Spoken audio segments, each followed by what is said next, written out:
Shabbat Shalom, everybody. This part of our service is the time when we get to share about what we learned from the message.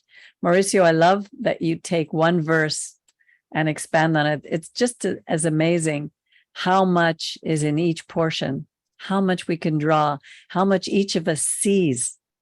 One of the things that I've noticed is that a friend of mine who is listening, she said that she loves how I can present a message very clearly. And then I said to her, it isn't always how a person presents a message, but it depends on all the filters that you have to get through when people are listening.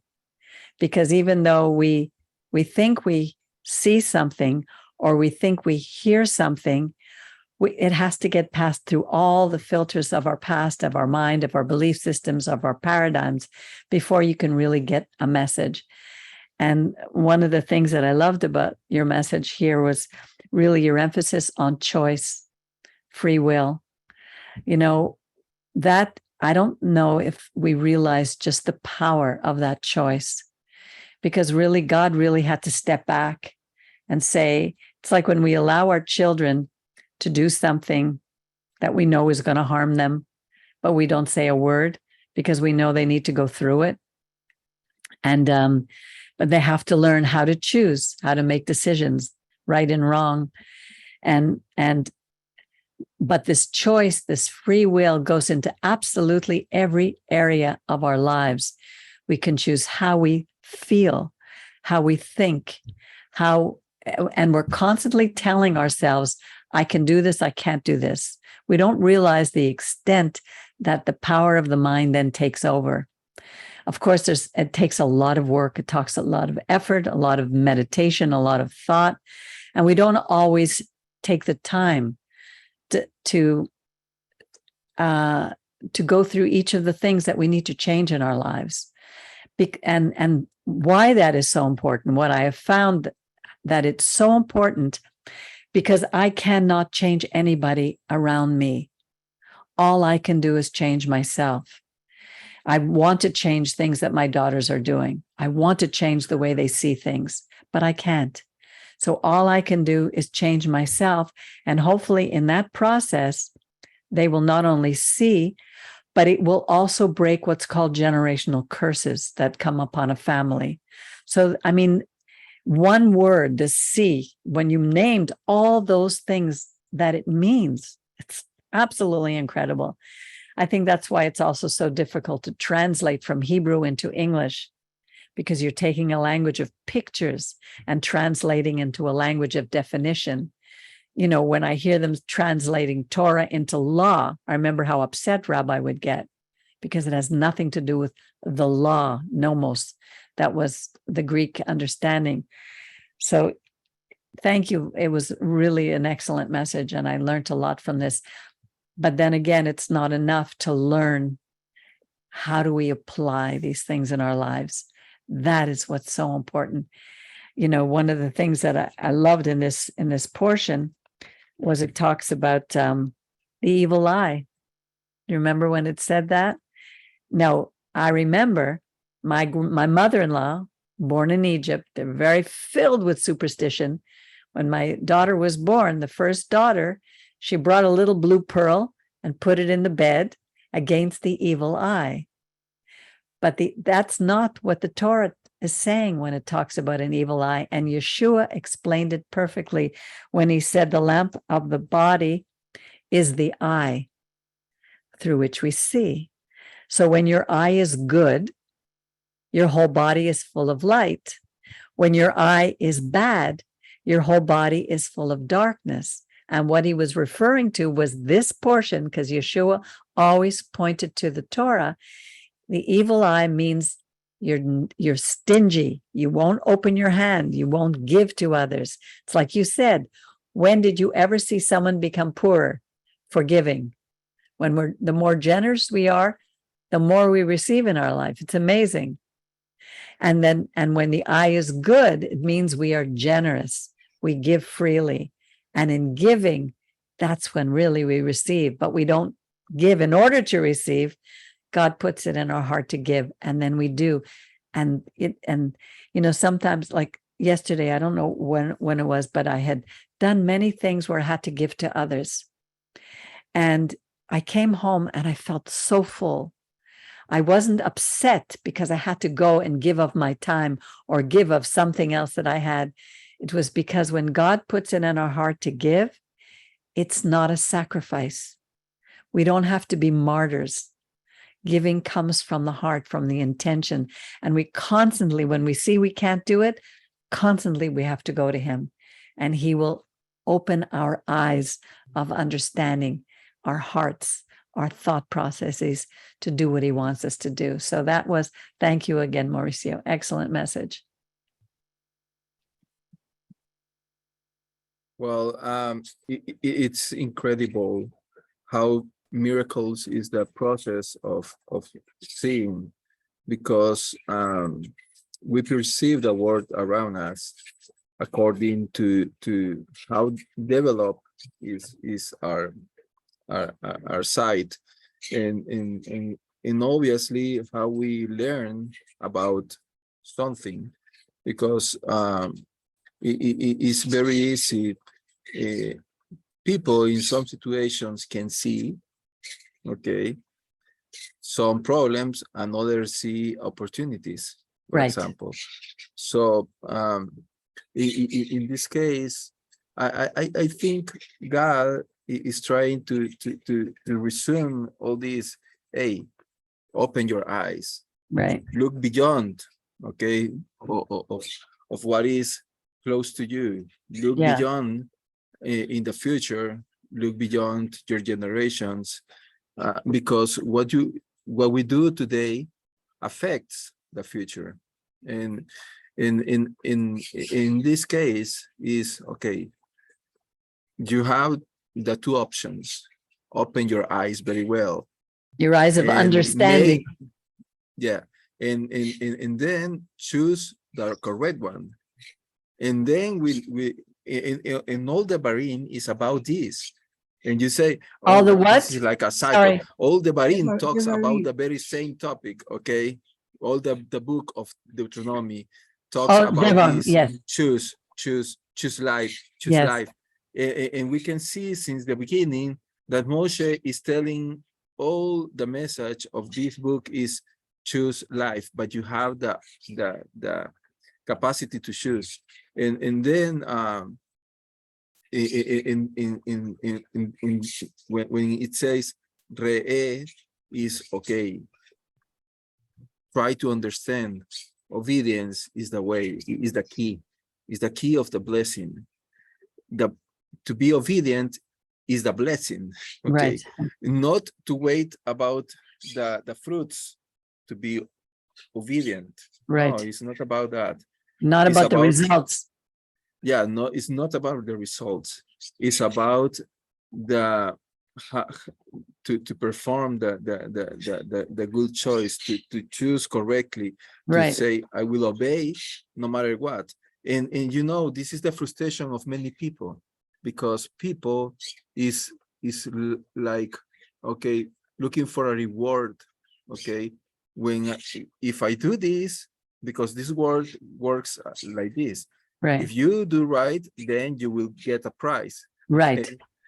And this is like a motivation. For example, in companies, if you do the goal, then you will have a bonus. A bonus, Yeah, and so so everybody is in the mind, in the brain, is like, okay, I'm gonna do this because I will have something in reward, some benefit to me. But the Torah is not really about that, because it's not a trading, okay? The Torah is about life, okay? And it's not about appeasing God. Yeah. So, and the point is, that's why later Isaiah said, okay, come buy, but buy with no money, because it is God saying, I don't care the money. You care the money. Okay, what is the money, for example, in Mars? Okay, Right. or not going to beyond. Right now, there is an astronaut who is Salvadorian, by the way, in the space. Every day is doing 2 or 3 roundings around the Earth, and that's because in the space the ship has a little piece of 1 or 2 millimeters of a break, and then they cannot come back because there is a problem when they enter into the land, to the atmosphere. They Wow. can explode. So Wow. right now he's 6 months right now Oh my around goodness. yeah, No. and then you can start to think, okay, what is the money for that person in the Wow. space? Right. Doesn't have any value. Okay, honestly. So Wow. and now the point is, we are because I can see people, for example, very close to me. They see, this person is blessed because has these assets, has this money in the bank, whatever, and it's not about that. Right. Okay, it's about to see. Okay, Right. and when we are obedient, then we it's like a law, I would say, that God returns you with a blessing, because it's not about the blessing. It's when God is, when God habits, where God dwells. I mean, in that place there is a blessing because of His presence, Right. and that's it. Exactly. And obedience requires not only making a choice, but taking an action, taking the step to do what you know you need to do that's right.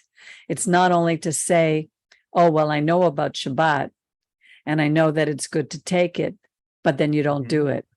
You don't obey. Obedience requires a step of faith and action to develop. And that's how our trust is developed, by being obedient. Exactly. Yes.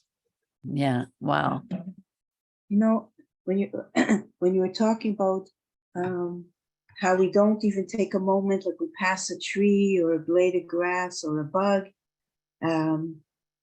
you know, it's true, because I remember at different points in my life, even when I was like in grade 2 or 3, I had to walk through a little field, like a meadow, to get to school, and I would like pick up rocks, and then I'd look at the flowers and the trees, and every now and then I'd get like a bolt of some kind of joy. May have lasted 5 seconds, but just from the act of seeing is so much more than seeing. Just through seeing, I saw, like, where's this poem or this line where he saw all eternity in a stone or in a blade of grass. Like, it's God's presence. So seeing is so much more than, here's my phone, I see my phone. Right. It opens gates to so many other things. And yeah, anyway, I like that too very much. Yeah. Excellent. And something that is really true, Miriam, is about the today words is trying to captivate your sight. Because, for example, with the cell phone, what is the focus on the cell phone? To watch what is inside, what is showing persons at the cell phone.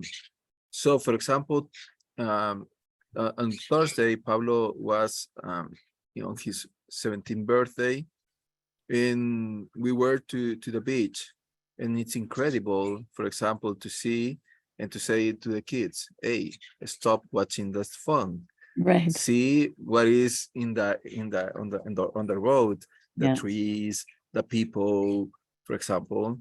And then also, it's incredible how today people has lost the capacity to see the eyes of the other persons. Right. For example, I remember when I was kid, one of the rules about talking is to see the eyes of the person. Okay, because it's incredible how you discover what is inside, or how you feel the other person just by looking their eyes. Right. And today, for example, youth people is like they don't want to be seen. Okay. Yeah. You see their eyes, they start to see to another place, Yeah. or they just put on the ground the sight.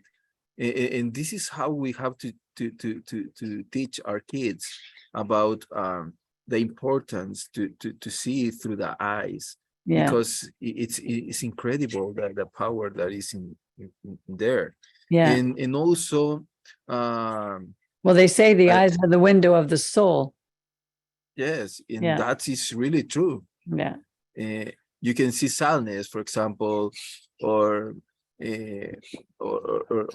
for example, when a person has wrath in their eye. Anger. Just anger, yes. So it's incredible how it's the power of watching people eye. And then and there is something else that you know, and that is true about the translations. Okay, we don't see exactly what people at that times could see in these portions. Okay, for example, they start to say, do not build, for example, different temples at altars on the Eretz Israel, for example. And we can see, and we can start to think, oh, how it could be that possible? Or for example, you don't have to eat this kind of food. In you know, but this is beyond of just watching the different animals or your different behavior. It's about how we are seen by other persons, and this is about to be set apart, to say we are different, and this create identity. And that's the for me, that's the position. By the way, there is a story that this week I heard, and it liked me too much. I want to share to all of you. It says that it is a story, okay, invented story, I think, like, in it says that there is a man, okay, he was living at a Czech Republic, and then he has a dream, okay, and they said that in this dream he was a very good person, a tzaddik, and he heard the voice of God saying, go to the Prague, how do you say in English, pont in French, but a bridge. Bridge, yeah. And so you can go to this bridge at Czech Republic in Prague. In the column of that bridge, you can see you can see a treasure. There is a treasure under that place. And well, this man was obedient to God, and he went to the Prague bridge. But the first thing he saw, it was a lot of militaries keeping the bridge, because you know, they were protecting the castle of Prague, and so he was spying, and every day trying to find out where is the best moment to go to the bridge and start to dig in that bridge and not being seen, okay, by anybody. And it's really funny because then come a military to him, and he said, "Oh, we are looking to you many days, spying us. What are Oh, you doing here?" Okay, so these addicts just get surprised, and he said, "Oh, sir, I have a dream, and God told me there is a treasure inside the bridge, and I have to dig, but I don't know when can I do that without being seen." right. And then the military said, "Oh, do you think that there is a treasure under? Oh, it's like this story. People here said there is a tzaddik that burns very far away from here, and at his house, inside the house of that tzaddik, there is a treasure."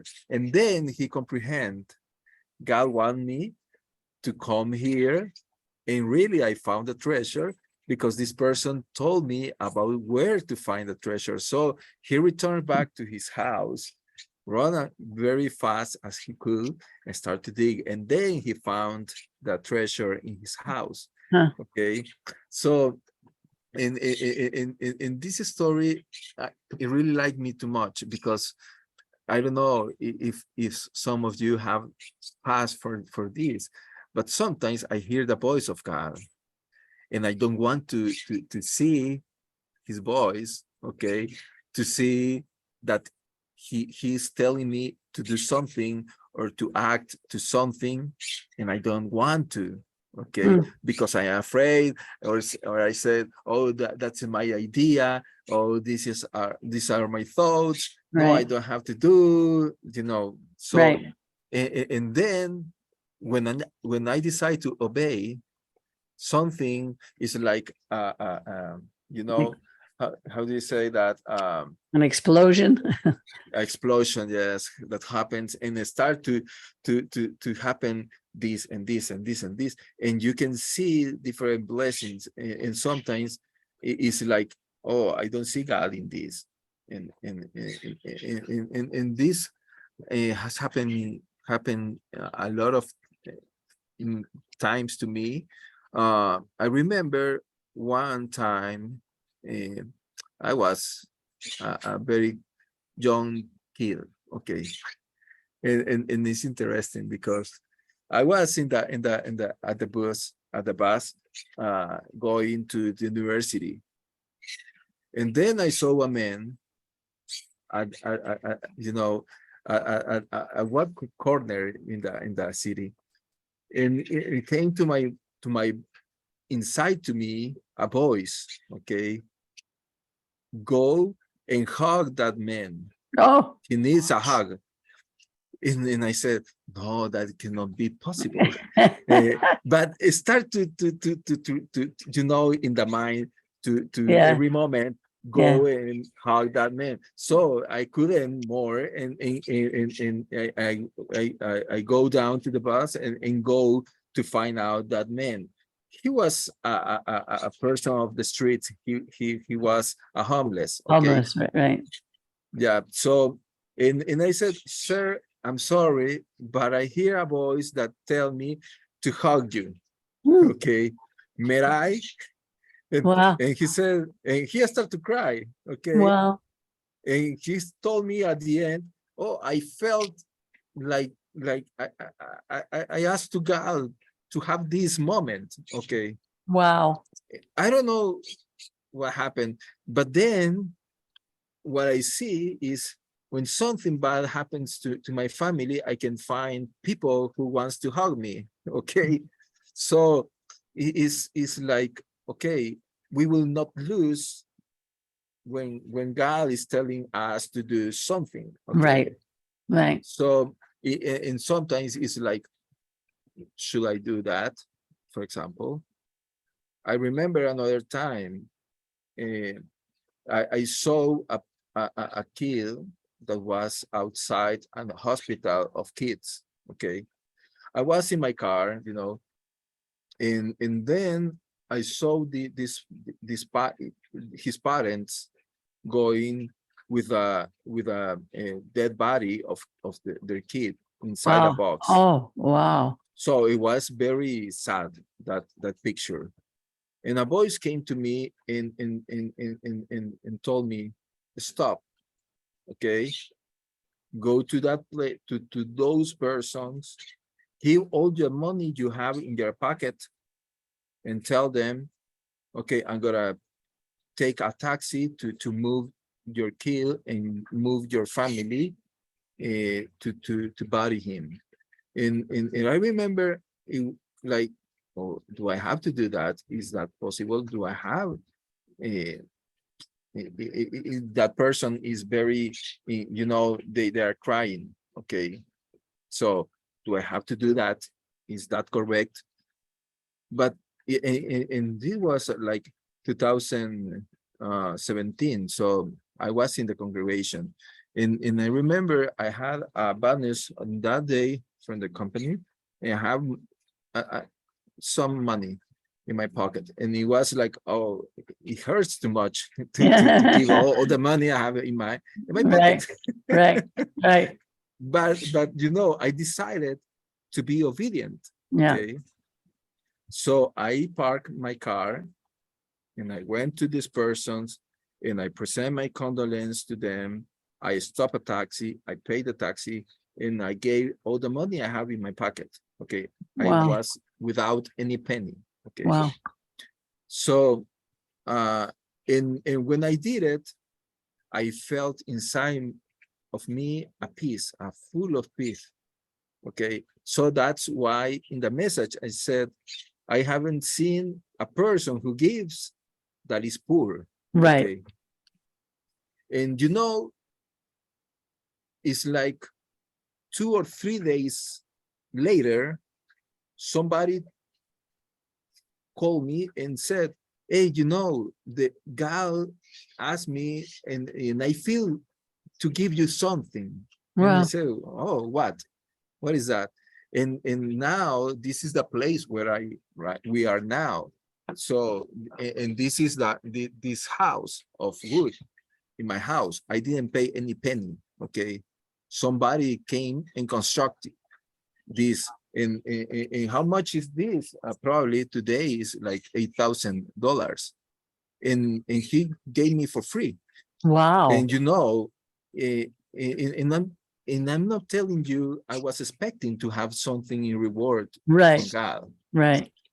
Honestly, Yes. I just said I have to give and to be obedient. That's it. Okay. Yeah. And then, but God is like, he sees your obedience in his hand is there. Yeah. It's just that we don't look, we don't see. Yeah. Okay. Yeah. We are not capable to see. Yeah. So but that's the importance is Yeah. that the blessing is not about, yeah, I can have a house, I can have more money. No, it's about to be obedient, because the peace, the Yes. joy, Yes. the state of your soul is so full of energy Yes. that is the best price you can have. That's the difference between a relationship with our God and a religion, because following rules without the heart in it does nothing. But when we're being obedient to our God, it's overwhelming. We really are under an umbrella of protection. We are in another paradigm completely, and most people cannot see that. And it's very difficult to explain to them, because they think you're boasting, and it has nothing to do with that. It's a knowing that God is with us. It's fantastic. I love those things. Holly, do you have anything to add for today? I really enjoyed being here. The message was really great. And I love how, we all learn different things throughout our weeks in our lives. And then we come here together and it all ties together. And you can listen to the message through your own individual filter of what you've come through. But it all clicks together so beautifully. Yeah, that's what's so beautiful about Torah. Yeah. Yeah. So thank you, everybody. And here's my peas all finished. Oh, wow. Wow, you'll have to send I me a don't want to package. spill them. Could you push it through the Zoom? Yeah, just put some in the mail. Wow, that's beautiful. So Cyber peas. cyber peas. Yeah. Exactly. Well, there was so much more in this portion that was absolutely beautiful. You know, when I was reading it, and I think even when we were reading, I think it was Alejandro who was reading the portion today, and it talked about burning down the idols, you know, going up and not allowing them. And it's, of course, it's talking about the land of Israel at that time. But for me, that could be, you know, applied to the world today, because there's so many idols. We see so many fires now, and I'm wondering if God is starting to burn down some of these idols on the planet. You know, he talks about that one day, you know, the next destruction of the planet will be through fire, not through water anymore, even though we had a magnificent rainbow here yesterday to remind us that it wouldn't be through water. But, you know, it's, for me, it's not global warming that's doing this. It's our disobedience, and curses are coming upon this planet. So I can, you know, we need to pray that God will open our eyes, that we will do, you know, what he's asking us to do, and be obedient to him in every way. So if there isn't anything more that you'd like to share. Yeah, I would like to add something. Okay. It's just about that is interesting that this Haftarah is also read in the portion of Noah. Oh, interesting. So Noah. it's Yeah. like this is a connection. Yeah, God's mercy exactly. about Okay. obedience. Okay, so Yeah.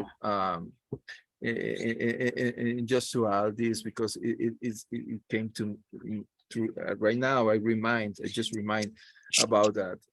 Yeah. And I remember when Yeshua said, come all who are thirsty, who are hungry, come to me.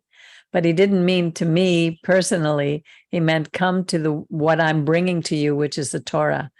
It's so easy to, you know, to always point it at him. He was never pointing it at himself. And that's a very powerful message, that, you know, no matter what we're going through our lives, and we have to look at what are the idols in our lives that we have to get rid of. We have to burn them. And the last thing is I look at the outfit of of Familia Alvarado's, and I really love, Janet, your haircut. It was fantastic. Yeah. We keep telling her that because it's nice and curly. I love it, curly. Yeah, me too. I don't know if she's still listening. Anyway, well, so we're going to go this afternoon to see Brian Baruch, make sure he's okay, see how he's doing. So please, everybody, take a moment to just pray for him, because it's really, it's hard for me to see him like this. Anyway, thank you again, Mauricio. Next week, we're going to look at Shoftim. And my daughter is coming next week on Wednesday night. So her father is having surgery on Thursday. Please keep him in prayer. Pray. Yeah. And keep all of us and each other in prayer. Have a wonderful rest of Shabbat. And Holly and Matthew, you have a wonderful, safe trip. Come back safe with us. And Sari, I hope that she was able, my daughter was able to get her in touch with somebody from Guadalajara, and who knows people in the town where she's living in right now, and hopefully they're going to be able to connect, and she'll help Sari with some work and maybe to get a work visa. We need to pray for that for her. Moshe, nice to see you all the way in Uganda. I'm glad that you're learning from us. God is calling you, and to work with your. Glad to from you. Yes, it's always good to see you. And Yeah, community sends you greetings. who sends?